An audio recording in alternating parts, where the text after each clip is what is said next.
Breaking news ప్రధాని నరేంద్ర మోదీ ఈ మధ్య సాహసాలకు ఎక్కువ ప్రాధాన్యత ఇస్తున్నారు. అరేబియా సముద్రంలో మరోసారి డైవింగ్ చేసి అందరినీ ఆశ్చర్యపరిచారు. గుజరాత్ బెట్ ద్వారక దీపం దగ్గర స్కూబా డైవింగ్ చేసి సముద్ర గర్భంలోని ద్వారక నగరం శిథిలాల దగ్గరకు వెళ్లారు.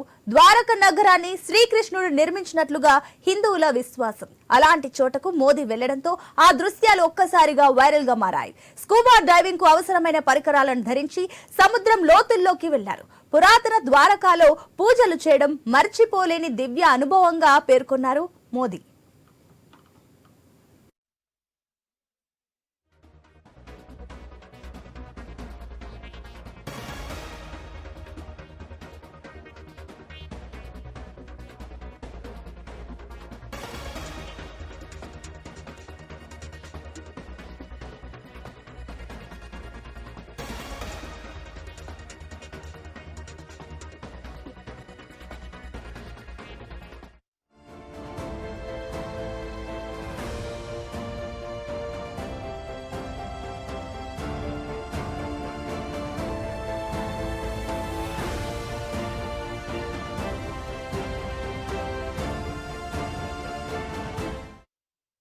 కొన్ని నెలల క్రితం లక్షద్వీప్ దగ్గర ప్రధాని మోదీ స్కూబా డైవింగ్ చేశారు. ఇప్పుడు గుజరాత్ తీరంలో మరోసారి అలాంటి సాహసానికి పూనుకున్నారు. ద్వారకాకు హిందూ పురాణాల్లో ప్రత్యేక స్థానం ఉంది.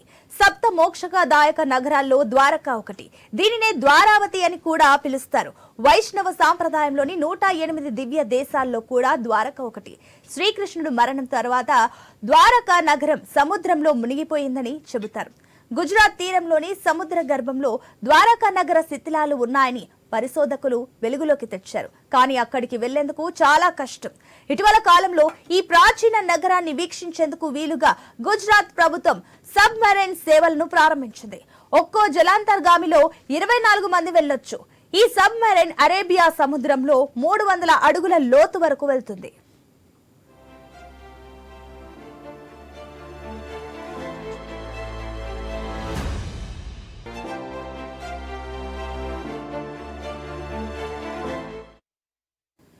రైట్, ఇదే అంశానికి సంబంధించి మరిన్ని డీటెయిల్స్ మా ప్రతినిధి రవిచంద్ర లైవ్ ద్వారా అందిస్తారు. ఎస్ రవిచంద్ర, ఇక ప్రధాని మోదీ కంటిన్యూస్ గా ఈ మధ్య సాహసాలకు ఎక్కువగా ఇంట్రెస్ట్ చూపిస్తున్నట్టు తెలుస్తుంది. ఈ నేపథ్యంలోనే ఈసారి సముద్రంలో ప్రధాని మోదీ ద్వారకా నగరానికి చేరుకోవడం కూడా ఒకంత ఆసక్తిని రేకెత్తిస్తుందని చెప్పాలి. సో దీనికి సంబంధించిన డీటెయిల్స్ ఏంటి? సాహసోపేతమైన చర్య అని చెప్పుకోవచ్చు సునీత. అయితే ప్రధాని నరేంద్ర మోడీ ఈ మధ్య కాలంలో చాలా సాహసాలు చేస్తున్నారని చెప్పుకోవచ్చు. మొన్నటికి మొన్న లక్షద్వీప్లో కూడా ఇదే విధంగా స్క్యూబా డైవింగ్ చేస్తూ అప్పట్లో కూడా ఆశ్చర్యానికి గురి చేశారు. అంతేకాకుండా ఇప్పుడు దైవ దర్శనం అంటే ద్వారకా నగరం ద్వాపర యుగంలో శ్రీకృష్ణుడు నిర్మించారు. ఆ నగరం ఇప్పుడు మునిగిపోయిందన్న కోణంలో చాలామంది హిందువులు నమ్ముతుంటారు. వైష్ణవ దివ్య ప్రదేశాలలో 108 ప్రదేశాల్లో ద్వారకా ఒకటి కూడా నమ్ముతుంటారు. ఇది హిందువుల నమ్మకం. అయితే ఇలాంటి మునిగిపోయినటువంటి నగరంలోని సముద్ర గర్భంలో దాగి ఉన్న ద్వారకా నగరాన్ని దర్శనం చేసుకోవటం ఒక దివ్య దర్శనంగా అనుభవంగా ప్రధాని మోడీ ట్వీట్ చేయడం, ప్రధాని మోడీ చెప్పడం కూడా అదే విధంగా ఉందని చెప్పుకోవచ్చు.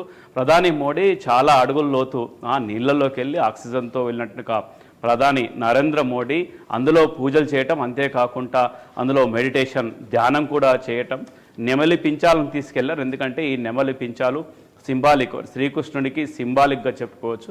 అలాంటి నెమలి పించాలు తీసుకెళ్లారు అడుగు వరకు. ఎక్కడైతే ద్వారకా, ఇది గుజరాత్ తీరంలో ఉంటుంది ద్వారకా నగరం.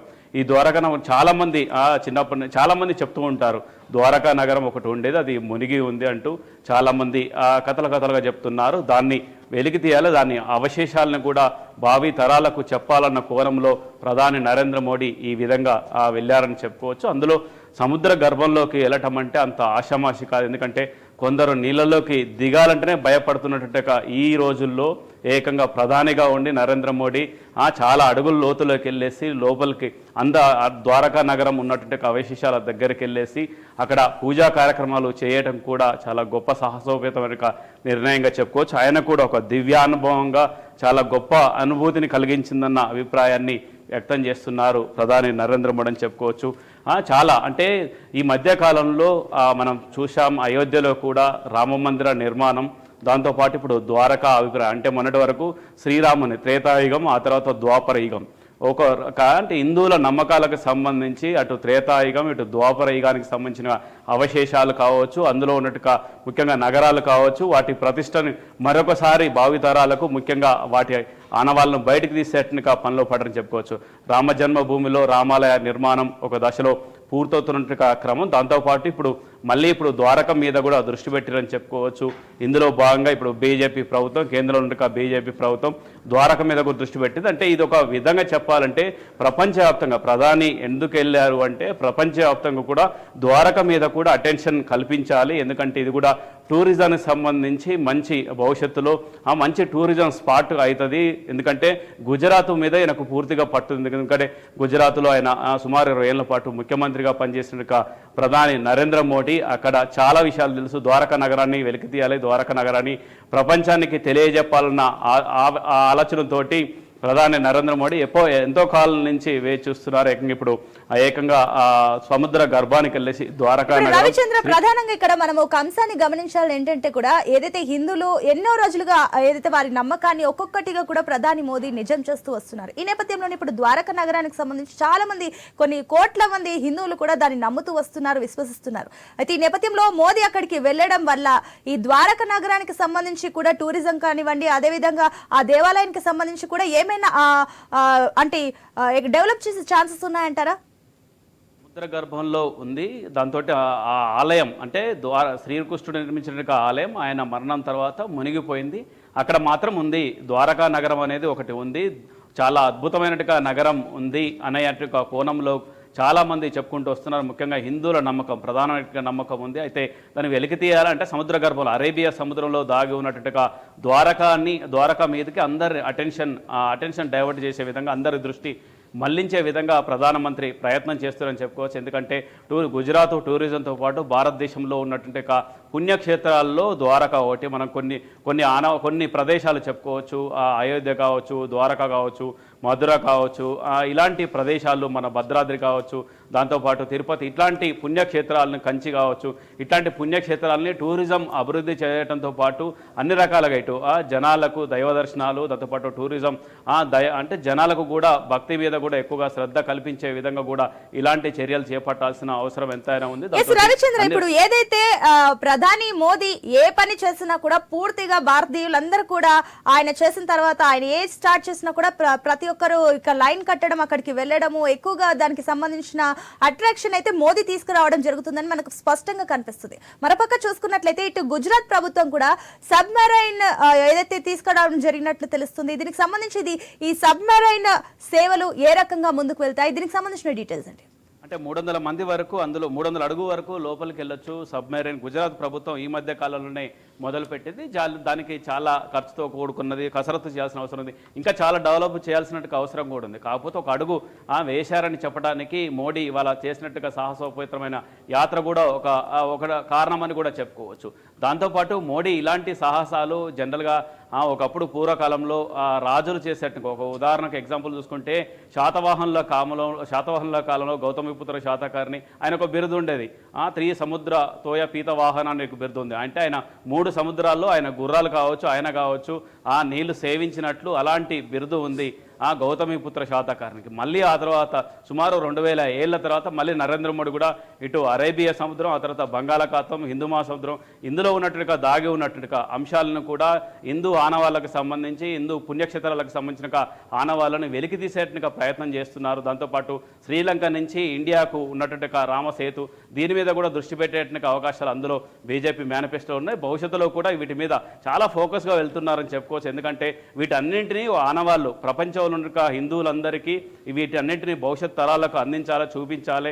వాటిని ఎప్పటికీ మర్చిపోకుండా ఉండే విధంగా చర్యలు ఉండాలి, ప్రభుత్వ చర్యలు ఉండాలి. వీటి మీద ఎక్కువగా ఫోకస్ పెట్టేసి వీటి నిర్మాణాలు కొనసాగించాలన్న కోణంలో వెళ్తున్నారు. అందులో భాగంగా ఇవాళ ద్వారకాలో పూజలు చేశారని చెప్పవచ్చు. ఆ తర్వాత రామసేతు కావచ్చు, అయోధ్య కావచ్చు, రకరకాల. దీంతో ఏమవుతుందంటే దేశానికి కూడా మంచి గుర్తింపు, దాంతోపాటు టూరిజం డెవలప్మెంట్ అవుతాయి. చిన్న చిన్న దేశాలు కూడా టూరిజంతో బతుకుతున్నాయి. మొన్న ఆ కరోనా తర్వాత శ్రీలంక దివాలా తీసిన పరిస్థితి. కారణం ఏంటంటే టూరిజం లేకపోవడమే. ఆ విధంగా చిన్న చిన్న దేశాలు టూరిజం మీద డిపెండ్ అయ్యి బాగుపడుతున్న దేశాలు ఉన్నాయి. ఇంత పెద్ద భారతదేశంలో ఎన్నో చారిత్రక ప్రదేశాలు, చారిత్రక కట్టడాలు ఉన్నట్టుగా ఇలాంటి భారతదేశానికి ప్రపంచం ఒక టూరిజం స్పాట్గా చేయాలి, టూరిజానికి సెంటర్ ఆఫ్ అట్రాక్షన్గా నిలబెట్టాలన్న కోణంలో ప్రధాని నరేంద్ర మోడీ చాలా ఇలాంటి ప్రదేశాలని రవిచంద్ర ఫైనల్ గా చూసుకున్నట్లయితే అటు గుజరాతీలో ఏదైతే మోదీ ద్వారకా సందర్శన ఏ రకంగా దాన్ని చూస్తున్నారు, గుజరాతీల స్పందన ఏంటి? గుజరాత్లో ఇలాంటి చాలా ఉన్నాయి. ఇక్కడ కావచ్చు, దాంతోపాటు చాలా గుజరాత్లో కొన్ని ఆలయాలు కూడా ఉన్నాయని చెప్పుకోవచ్చు. అలాంటి ఆలయాల్లో కూడా కొంత కాంట్రవర్సీ అవుతుంది. ఎందుకంటే కొంతమంది అంటే గజనీ మహమ్మద్ కూడా ఇక్కడ దాడి చేసేసి గుజరాత్లో ఉన్న చాలా ఆలయాలు కూడా ధ్వంసం చేశారన్న విధంగా కూడా ఉందని చెప్పుకోవచ్చు. అలాంటి ఆలయాలను కూడా పునర్నిర్మించాల్సిన అవసరం ఎంతైనా ఉందంటూ కూడా చెప్పుకుంటూ వస్తున్నారని చెప్పుకోవచ్చు. అందులో భాగంగా ముఖ్యంగా ద్వారక కావచ్చు, ఇంకా చాలా ఆలయాలు కూడా ధ్వంసమైనట్టు ఆలయాన్ని పునర్నిర్మించేట కార్యక్రమంలో కూడా ముందుకెళ్తున్నా చెప్పుకోవచ్చు. ఇవాళ చేసినట్టుగా ప్రధాని నరేంద్ర మోడీ చేసినట్టుగా ఈ యాత్ర చాలా గొప్పగా, అంటే స్క్యూబా డైవింగ్ అనేది, ఎందుకంటే ఆయన 76 ఏళ్ళ వయసులో ఒక నీళ్ళల్లోకి వెళ్ళి అందులో చాలా అడుగుల లోతులోకి వెళ్ళి నెమలి పించాలతోటి లోపలికి వెళ్ళేసి అందులో మెడిటేషన్ చేస్తూ, పూజలు చేస్తూ, నమస్కారం చేస్తూ, ఈ విధంగా అంటే దేవునికి నమస్కారం చేస్తూ ఈ విధంగా చేశారంటే చాలా గొప్ప సాహసోపేతమైన చర్య కూడా చెప్పుకోవచ్చు. దీంతో మోడీ అభిమానులు కావచ్చు, బీజేపీ అభిమానులు కావచ్చు చాలా మంత్రముగ్ధులు అవుతున్నారు. వాళ్ళకు కూడా చాలా ఆశ్చర్యం కల్పించే విధంగా కూడా మోడీ తీసుకున్నట్టుగా సాహసోపేతమైన యాత్రగా ఉందని చెప్పుకోవచ్చు. ఏదేమైనప్పటికీ భారతదేశంలో ఇలాంటి చాలా ప్రదేశాలు ఉన్నాయి. వీటన్నింటినీ ప్రపంచానికి ఒక సెంటర్ ఆఫ్ అట్రాక్షన్గా చూపించాలన్న కోణంలో ఆలోచన చేస్తున్నారు నరేంద్ర మోడీ. దాంతోపాటు రేపు జరగబెట్టిన ఎన్నికల్లో కూడా మన అయోధ్య నిర్మాణం ఇవన్నీ ఉన్నాయని చెప్పొచ్చు. రకరకాల కోణాల్లో ముందుకెళ్తున్నారు. అందులో భాగంగా ఇవాళ ద్వారకా నగరానికి వచ్చారు. గుజరాత్ తీరంలో అరేబియా సముద్రంలో ఉన్నట్టుగా ద్వారకాలో పూజలు చేసేసి ప్రపంచం దృష్టినంతా ద్వారక మీద, గుజరాత్ మీద ఫోకస్ పెట్టే విధంగా ఉందని చెప్పుకోవచ్చు. Sunita. Right Ravichandra, thank you.